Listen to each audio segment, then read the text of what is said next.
शब गुरीज़ा होगी आखिर जलवाए खुर्शीद से, ये चमन मामूर होगा नगमाए तौहीद से। हर सिमत मचलती किरणों ने अफसोने शबे गम तोड़ दिया,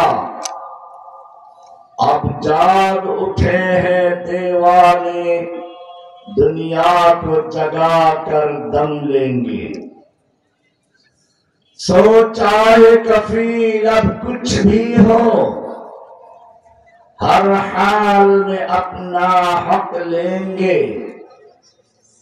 इज्जत से जीना है तो जी लेंगे, या जाम शहादत पी लेंगे।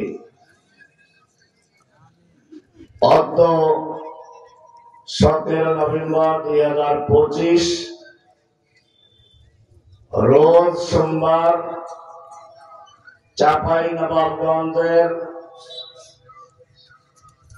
14 নং সুন্দরপুর চর সুজন ঝালকাঠি হাটের দক্ষিণ পাশে আমবাগান মাঠে 13 রশিয়া যুব সমাজ কর্তৃক আয়োজিত তৃতীয় বার্ষিকী ইসলামী জলসার সম্মানিত সভাপতি হাজারাত উলামায়ে কেরাম, অত্র এলাকার বিভিন্ন স্থান থেকে আগত কোরআন ও হাদিসের সঠিক অনুসারী তাওহীদি জনতা, পর্দার আড়ালে অবস্থানরত আমার মা ও বোনেরা, আল্লাহ সুবহানাহু ওয়া তাআলার মহান দরবারে লাখ শুকরিয়া জ্ঞাপন করছি, যিনি আমাদেরকে আজকের এই ঐতিহাসিক দিবসে এই মাহফিলে আসার জন্য এবং বসার জন্য তৌফিক ইনায়েত করেছেন। এজন্য বলি আলহামদুলিল্লাহ।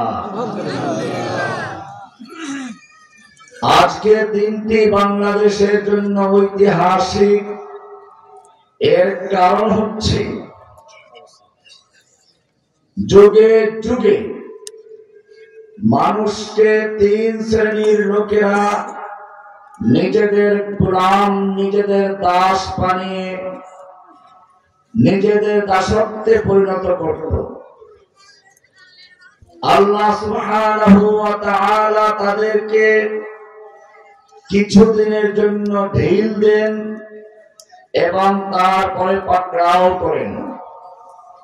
সেরকমই একজন জালিম স্বৈরাচারী ফ্যাসিস্ট, ইসলামের চরম দুশমন,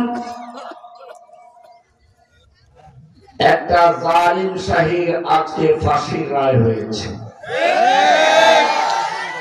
এটা বাংলাদেশের জন্য একটি ঐতিহাসিক রায়। সেজন্য আজকের আলোচনা অত্যন্ত গুরুত্বপূর্ণ। এজন্য পৃথিবীতে মানুষকে 3 রকম মানুষেরা গোলাম বানাতো। কয় রকম মানুষেরা? এ বিষয় নিয়ে প্রথম আলোচনা হবে ইনশাআল্লাহ। এরপরে কোরআন কেন আগমন করলো, মানুষকে মানুষের দাসত্বের শৃঙ্খল থেকে মুক্ত করে একমাত্র আল্লাহর গোলামিতে লিপ্ত করার জন্য কি কি কর্মসূচি দিয়েছে, এরপরে সর্বশেষ আমাদের করণীয় কি আছে, এই 3টি বিষয়ে ইনশাআল্লাহ গুরুত্বপূর্ণ আলোচনা হবে। আমি আশা রাখবো মাহফিল শেষ না হওয়া পর্যন্ত একটা লোক উঠা বসা করবেন না। সবাই করিয়াছে ইনশাআল্লাহ। কারণ এই মাহফিল গুলো হচ্ছে একটা দার্স। আমাদের সভাপতি সাহেব বলেছেন এটা একটা দার্স, কোরআনের মজলিস। সবসময় এই সুযোগগুলো হবে না। আমরা দীর্ঘ এক যুগ, এক ভাই বলেছেন এক দশক, আসলে এক দশক না, এক যুগ পরিমাণ সময় কারাগারে ছিলাম। দাড়িগুলো তখন কালো ছিল, সাদা হয়ে বের হয়েছে। এজন্য খেয়াল রাখবেন, আপনাদের ঘুমানোর জন্য অনেক সময় আছে। শয়তান ধোঁকা দিবে, তাড়াতাড়ি চলো, শুনলাম তো আর কত। এই জন্য শয়তানকে মনের ভিতর থেকে উৎখাত করে দিয়ে আমরা ভালো করে কোরআন এবং হাদিসের আলোচনা শোনার জন্য এখানে দৃঢ় প্রতিজ্ঞা নিয়ে বসি। আল্লাহ সুবহানাহু ওয়া তাআলা আমাদের সকলকে কোরআনের এই মজলিসের আদব রক্ষা করে কিছু শোনার জন্য, আমল করার জন্য বসার তৌফিক দান করেন। জোরে সরে বলি আমিন। যুগে যুগে তিন শ্রেণীর মানুষেরা মানুষকে তাদের গোলাম বানিয়েছে এবং এই তিন শ্রেণীর মানুষেরা পরস্পরে একজন অপরজনকে সাহায্য করেছে। প্রথম শ্রেণী হচ্ছে শাসক, একদল স্বৈরাচারী জালিম শাসক, যারা নিজেদেরকে মনে করত স্রষ্টা তাদেরকে সৃষ্টি করেছেন শাসন করার জন্য, তারা সৃষ্টিগতভাবেই অধিকার নিয়ে জন্ম হয়েছে। এই দেশটা তাদের বাপদাদা, তার বাপ এটা স্বাধীন করেছে, এখন তারাই মালিক, বাকি সব জনগণ তাদের গোলাম। এই দলের সর্বপ্রথম ব্যক্তি, কোরআন যার সম্পর্কে বিস্তারিত আলোচনা বিভিন্ন জায়গায় করেছে, তার নাম ফিরআউন। কোরআনে আল্লাহ সুবহানাহু ওয়া তাআলা বলেছেন, ইন্না ফিরআউনা আলা ফিল আরদ, নিশ্চয়ই ফিরআউন, আল আরদ মিশর ভূখণ্ডের কথা উল্লেখ করা হয়েছে। আরেকটা আয়াতে আলাইসা লি মুলকু মিসর, মিশরের মালিকানা, মিশরের ক্ষমতা, মিশরের রাজত্ব কি আমার নয়? তার মানে মিশর ভূখণ্ডের একচ্ছত্র মালিক, একচ্ছত্র ক্ষমতার অধিকারী হয়ে সে নিজেকে সর্বোচ্চ পর্যায়ে দাবি করেছে। কোরআন বলছে সূরা কাসাস 28 নম্বর সূরার 4 নম্বর আয়াত থেকে, ইন্না ফিরআউনা আলা ফিল আরদ, নিশ্চয়ই ফিরআউন নিজেকে আল আরদ পৃথিবীর অথবা মিশর ভূখণ্ডের সর্বোচ্চ ক্ষমতায় নিজেকে আসীন করেছে। ওয়াজআলা আহলাহা শিয়া, নিজের ক্ষমতাকে পাকাপোক্ত করার জন্য সে তার দেশের জনগণকে বিভিন্ন দলে বিভক্ত করেছে। বিভিন্ন ওয়াজআলা আহলাহা শিয়া, তার দেশের জনগণকে বিভিন্ন দলে বিভক্ত করেছে। আমরাও দেখেছি, কেউ রাজাকার, কেউ জঙ্গি, কেউ মুক্তিযুদ্ধের পক্ষে, কেউ বিপক্ষে। আমি যখন সেই 13 সালে জেলে গেলাম, কিছু বুড়ো মানুষকে দেখতে পেলাম শুকনো কাঠের মতো, হাতটি সাপ। একজন ছিল সিরাজ মাস্টার, অন্যগুলোর নাম মনে নেই, কিছু আলেমও ছিলেন। জিজ্ঞেস করলাম আপনাদের অপরাধ কি? চলতে পারে না, হাঁটতে পারে না, চোখে দেখে না, লোকগুলোকে কারাগারে আটকে রেখেছে বড় দুর্ধর্ষী জঙ্গি হিসেবে। এরা রাজাকার। একদল আলেমকে দেখা গেল যারা বুড়ো, তারাও রাজাকার। এর মধ্যে সাইদি সাহেব ছিলেন অন্যতম। আর যাদেরকে রাজাকার বানানো যায়নি, তাদেরকে কল্পিত দল তৈরি করে সেই দলের সদস্য বানিয়ে জঙ্গি বানানো হয়েছিল। আনসারুল্লাহ বাংলা টিম নামে একটা দল এমনই কল্পিত দলের নাম, যে দলের অস্তিত্ব বাংলাদেশ না পৃথিবীর ইতিহাসে আছে কিনা জানা নেই। এরকম ভাবে কোরআন বলছে ওয়াজাআলা আহলাহা শিয়া, এই ফিরআউনরা যুগে যুগে তাদের দেশের জনগণকে শাসন করার জন্য বিভিন্ন দলে বিভক্ত করে রাখত। এরপরে কোরআন বলছে ইয়াস্তাযইফু তাইফাতাম মিনহুম, এদের মধ্যে কাউকে সে সাহায্য করত, কাউকে ক্ষমতা দিয়ে দিত, অস্ত্র তুলে দিত, আর এক দলকে দুর্বল করে রাখত। ইয়াস্তাযইফু তাইফাতাম মিনহুম, তাদের আর এক দলকে দুর্বল করে রাখত। এরা জঙ্গি, এরা রাজাকার, এরা মৌলবাদী, এরা দেশ বিরোধী। এরকম ভাবে বিভিন্ন চেতনা, বিভিন্ন আদর্শের নাম দিয়ে জনগণকে বিভক্ত করে রেখেছে কোরআনের স্পষ্ট আয়াত। এই লোকগুলো নিজেদের ক্ষমতাকে টিকিয়ে রাখার জন্য প্রথমে নিজেদেরকে দাবি করতে দেশের মালিক তারা, আমার বাপ দেশ স্বাধীন করে দিয়েছে। আর আমরা যে ফিরআউনকে দেখেছি সেটা শুধু বাংলাদেশের না, তার বাপ নাকি দুইটা দেশ স্বাধীন করে দিয়েছে, পাকিস্তানও স্বাধীন করে দিয়েছে, বাংলাদেশও স্বাধীন করে দিয়েছে। আর লাইসা লি মুলকু মিসর, দেশটাকে আমার বাবা দেশ নয়। কোরআন সুন্দর করে চিত্র তুলে ধরেছে। এরপরে কোরআন বলছে এই লোকগুলো নিজেদেরকে এক পর্যায়ে রব বানিয়ে নেয়। فحشر فنادى فقال أنا ربكم الأعلى।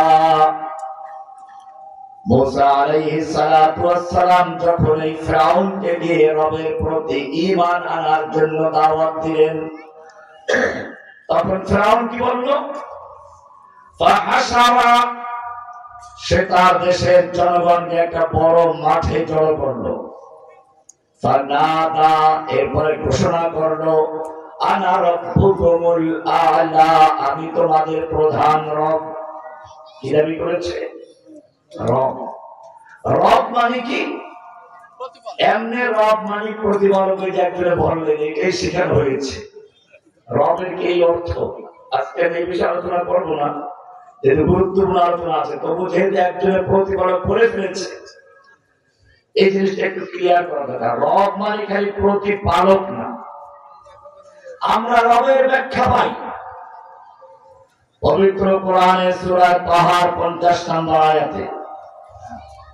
রবের বিষয়টা এত গুরুত্বপূর্ণ, আল্লাহ রাব্বুল আলামিন রূহ জগতে মানুষকে পৃথিবীতে পাঠানোর আগেই একটা মহা সম্মেলন করবেন, যেখানে আদম থেকে শুরু করে কিয়ামত পর্যন্ত যত রূহ পৃথিবীতে আগমন করবে সব রূহগুলোকে একত্র করে তিনি রবের পরিচয় দিয়ে তারপরে পরীক্ষা নিয়ে প্রশ্ন করেছেন, আর লাস্তু বিরব্বিকুম, বলো আমি তোমাদের রব নই কি? রব, আমি তোমাদের রব নই কি? সব রূহগুলো একবারে বলে উঠলো ক্বালু বালা শাহিদনা, হ্যাঁ আমরা সাক্ষ্য দিচ্ছি আপনি আমাদের রব। আল্লাহ রাব্বুল আলামিন জানিয়ে দিলেন খবরদার ভুলে যেও না। এই কারণে ঈমানের পরে সবচেয়ে গুরুত্বপূর্ণ ইবাদত সালাত। সালাতে দাঁড়িয়ে আমাদের প্রথম বলতে হয় আলহামদুলিল্লাহি রাব্বিল আলামিন। এরপরে রুকুতে গিয়ে সুবহান রাব্বিল আযীম, রুকুর থেকে সোজা দাঁড়িয়ে রব্বানা ওয়া লাকাল হামদ, আবার সিজদায় গিয়ে সুবহান রাব্বিয়াল আলা।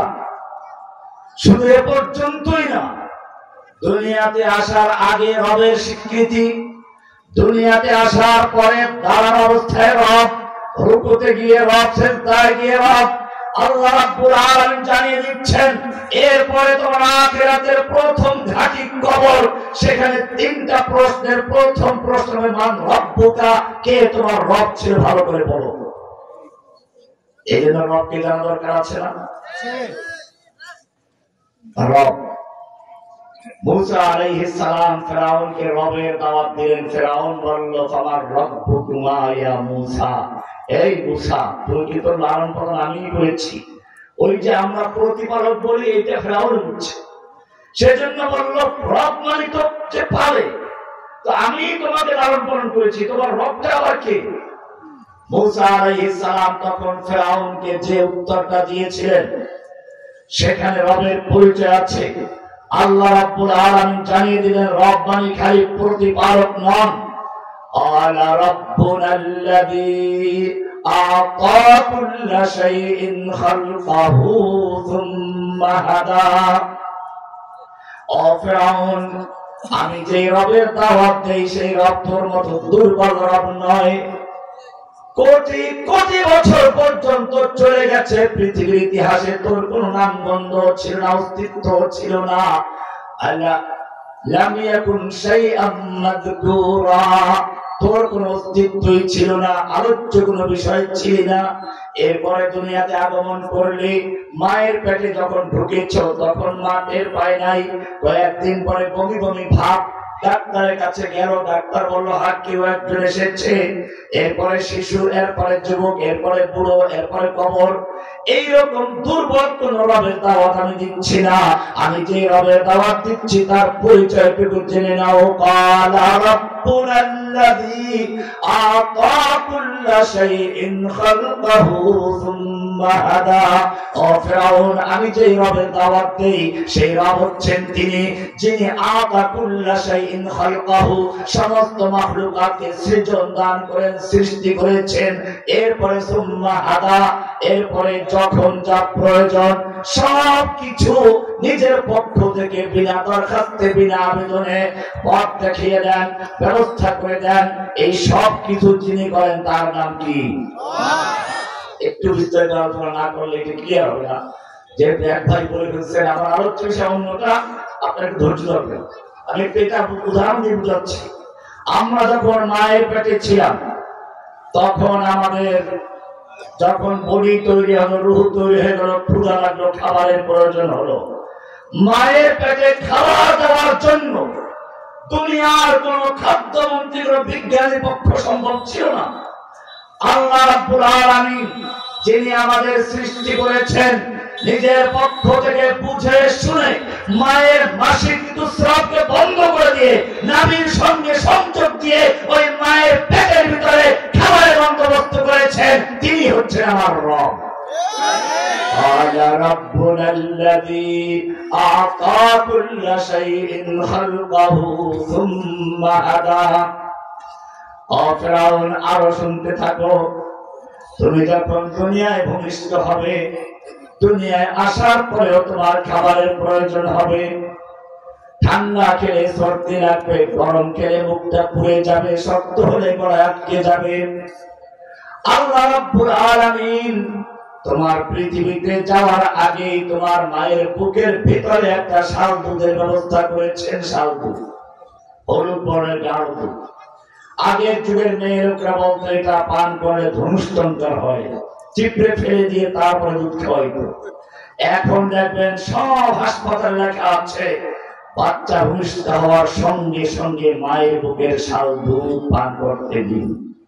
কারণ ডাক্তাররা পরীক্ষা করে দেখেছেন সৃষ্টিকর্তা মায়ের বুকের শাল দুধকে ধনুষ্টঙ্কার হওয়ার জন্য তৈরি করেন নাই, বরং ভূমিষ্ঠ হওয়ার সঙ্গে সঙ্গে একদিকে খাবারের প্রয়োজন হবে, আর একদিকে পানির প্রয়োজন হবে, আর একদিকে বিভিন্ন রোগ জীবন আক্রমণ থেকে বাঁচার জন্য প্রতিষেধক টিকার প্রয়োজন হবে। আল্লাহ রাব্বুল আলামিন মায়ের বুকের শাল দুধকে একদিকে খাবার, আর একদিকে পানি, আর একদিকে সমস্ত রোগ জীবাণুর আক্রমণ থেকে সুরক্ষার জন্য প্রতিষেধক হিসেবে তৈরি করে দিয়েছেন। জয় বলুন সুবহানাল্লাহ। আলা রাব্বুনাল্লাযী আ'তা কুল্লা শাইইন খালকাহু সুম্মা হাদা। আরো সামনে চলুন। দুধ পান করতে করতে বাচ্চা 2 বছর হয়ে গেছে। এখন শুধু দুধ পান করলে চলবে না, কবুতরের বাচ্চা খেতে হবে, মুরগির বাচ্চা খেতে হবে। আল্লাহ রাব্বুল আলামিন আবার নিজের পক্ষ থেকে বুঝে শুনে ওই ছোট মুখের ভিতরে ছোট ছোট মুক্তার দানার মতো দাঁত দিয়ে ভরে দিচ্ছেন। এবারে বাচ্চা মুরগি খাচ্ছে, কবুতরের বাচ্চা খাচ্ছে, আর বড় হয়ে গেছে।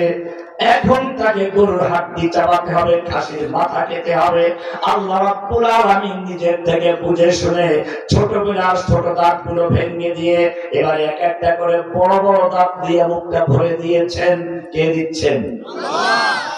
قال ربنا الذي أعطى كل شيء خلقه ثم هدى। ও ফিরাউন, আমি যে রবের দাওয়াত দেই সেই রব এত ছোট না, খালি পালনেওয়ালা না, যিনি সৃষ্টিকর্তা। আল খালকু ওয়াল মুলকু ওয়াল আমরু, তিনটা জিনিসের সমন্বয়ে রব। কয়টা জিনিসের? আমার একটা কিতাব আছে, এরপরে ঢাকা গেলে নিয়ে আসবেন, সাথে পাওয়া সম্ভব না।